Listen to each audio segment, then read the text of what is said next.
Hi అండి, అందరూ ఎలా ఉన్నారు?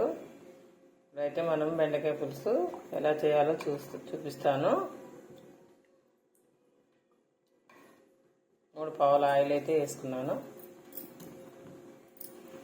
ఆయిల్ అయితే వేడెక్కింది. జీలకర్ర ఇలా మనం కొద్దిగా కలుపుకుందాము. అరచేతిలో వేసుకొని మంచి స్మెల్ అయితే వస్తుంది ఇలా వేసుకుంటే. ఓకే, ఇప్పుడు మనం ఉల్లిగడ్డలు కూడా వేసుకుందాం. 2 పచ్చిమిర్చి చిలుకలు, కొద్దిగా పసుపు. పచ్చి వాసన పోయేసరికి మనం బెండకాయ ముక్కలు అయితే వేసుకున్నాం. స్టవ్ తగ్గించుకొని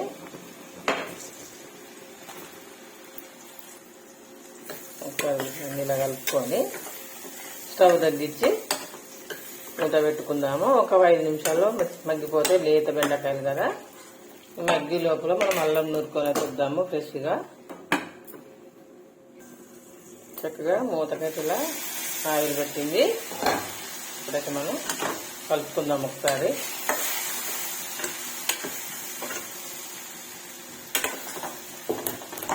ఇంకా 2-3 మినిట్స్ అయితే మగ్గనిద్దాము. చక్కగా మగ్గిపోయాయి.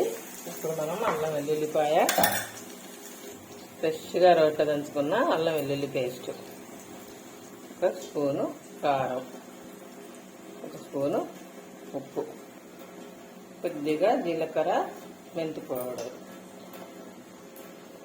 అన్ని మసాలాలు వేసాక ఒకసారి వీటిని కలుపుకోవాలి. బాగా కారాన్ని ముక్కలకు పట్టే విధంగా.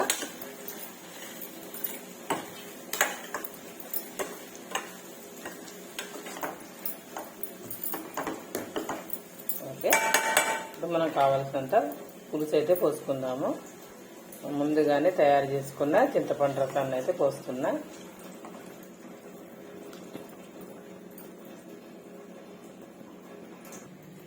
ఇప్పుడు మనం మూత పెట్టి ఒక 5 నిమిషాలు అయితే మరగనిద్దాం, పులుసు దగ్గర పడేంత వరకు. మంచి వాసన అయితే వస్తుంది. ముక్క కూడా ఉడికిపోయినట్టుంది ఆల్మోస్ట్.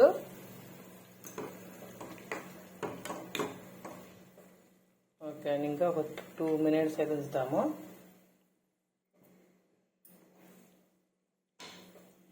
ఇప్పుడు ధనియాల పౌడర్ వేసుకుని అయితే దించేసుకుందాము.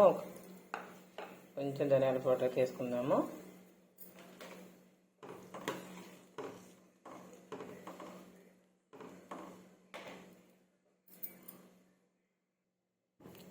బెండకాయ పులుసు అయితే అయిపోయింది.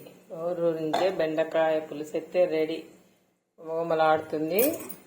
ఓకేనా? మీకు కనుక ఈ వీడియో నచ్చినట్టయితే లైక్ చేసి, షేర్ చేసి, సబ్స్క్రైబ్ అయితే చేయండి ఫ్రెండ్స్.